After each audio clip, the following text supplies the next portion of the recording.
America by Simon and Garfunkel on XFM 104.9. I'm Ricky Gervais, and I understand I'm about to eat my words, Steve. Well, once again, there's always someone, and it looks like it's Mike Lamb who has come to Carl's rescue. Lambo's let me down then.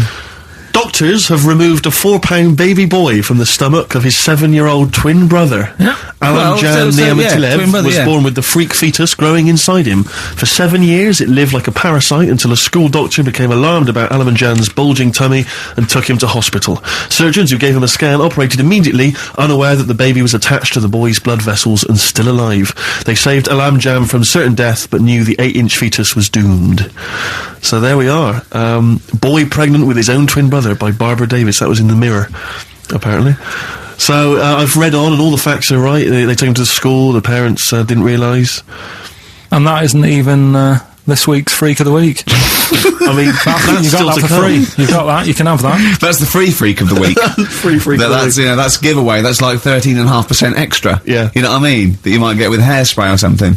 So that, I mean, if that's just the throwaway Freak of the Week, there are 2 Freaks of the Weeks there. If those 2 freak, I can't wait to see what the actual Freak of the Week is that people are paying for. Is it incredible, Carl? I'll tell you what, something else you can have for free. Go on. Another sort of freaky thing, right? I was watching this programme in the week. Right? What? I don't know what it was. But it was about, I just saw this little fella on it, right? What do you mean, little fella? He was doing this history thing. Oh. Right? Yeah, I know what you mean. So, is this he's found out that a Viking was a bit like him? Yeah, that's it, yeah. He was boneless or something, or he's... well, that's the weird thing. What do you think of that, Steve? He's what? He's boneless? No, he was called Harry the Boneless or something. Yeah, but you know what you're going to get there, don't you? That's what I mean. Always have a name. Elephant Man, you know. Harry the Boneless. Where is he? You know what I mean? I'm meeting someone, waiter, what's his name? He's called Harry the Boneless. He's over there flapping around. Yeah. He's over there in the bucket, having noodles. That's what I mean. But, do you reckon you could do that? Do you reckon you could have your bones taken out? I love talking to him! He's brilliant, it's like talking to a 5-year-old. I was asking Suzanne when she was watching it, and she was like, ask me later. Yeah, brilliant. She wanted to know about, what did you said? You were watching this programme about history, right, about Vikings. Like you turned to your girlfriend and said, do you reckon you could have your bones taken out? Yeah, I love that. I mean, that is why you are my favourite What do you mean you think you can have your bones taken out? Firstly, why would you have your bones taken out? If you've only got a small flat or something, and there isn't much room. Yeah. Right? And what I mean is, would all your organs still do the stuff? No, they wouldn't. You'd just be mush. Listen, I'll teach you something now, right? The skeleton, right? Spam, yeah? Support, movement, anchorage. No, support, protection, anchorage, movement. Spam. That's what the bones do. Yeah? You couldn't stand up. You wouldn't be protected because they protect this rib cage, skull, of course. Anchorage, everything holds onto it. Every muscle is tethered to pull against something, like a crane, a pulley system, so you wouldn't be able to move at all. Do you know what I mean? So you'd be in a bucket. There'd be you'd die immediately, obviously. No, you can't have your bones taken out, Carl. I mean, why do you need to ask that question?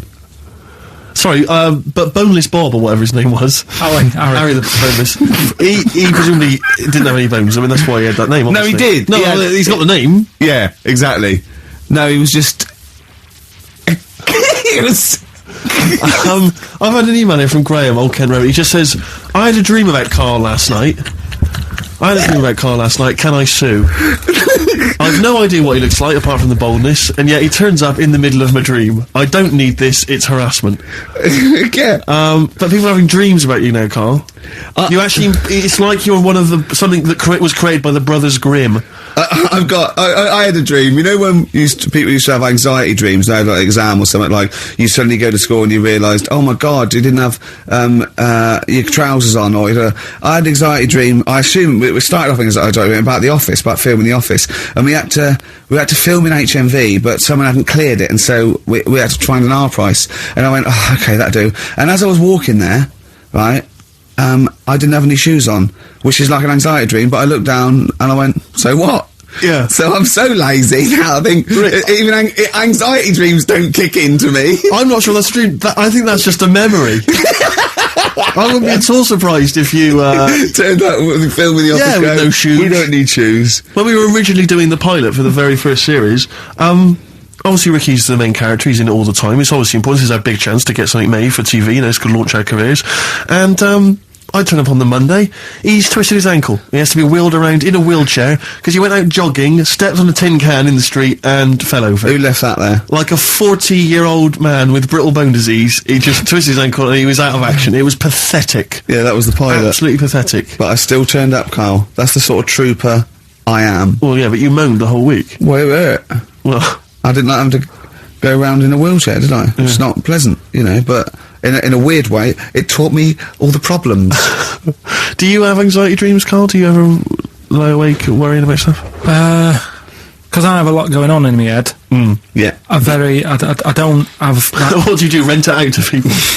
Is it two monkeys swinging in a tie at the moment? Yeah. I just don't have that many dreams. No. I love that. I love the fact you don't have that many dreams. Well, you haven't had a decent night's sleep till you were 14, according to you. 12. Really? Yeah, so I know what you meant. I know what you mean, though, now, when sometimes you're so tired, because I'd forgotten that. You're so tired, and you think, well, I'm so glad I don't have to go out tonight. I'm going to go and just lay on the couch and then go to bed. Yeah. Have you had one, Steve? Anxiety dreams, I do have them periodically, yeah. It used to be a lot of, things like running to get to school in time, but, suddenly your feet are running in treacle and you can hear the school bell and you I haven't had them for years. I just haven't had an anxiety dream for years and years and years. Don't know.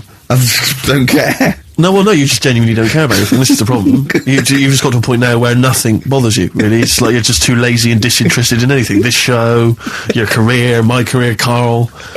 No, I'll never give up on Carl. So, Carl, so this little Harry the Boneless, what was your point? Was that really your point? You wondered if you could live without bones? Yeah, I saw the little fella on this programme. The presenter? Yeah, and he was a small fella and he was talking about Harry the Boneless. And I thought, that's interesting little bit of science stuff. Yeah. Yeah. Well, yeah, that's about it on him, really. All right, well, that's just another bonus cheeky freak of the week, isn't it? That's not even the freak of the week either. No.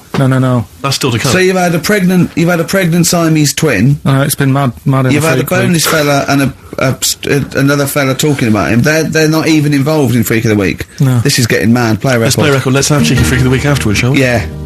Current single from Nick Cave. Can we do Monkey News first? I'd rather have a cheeky freak of the week.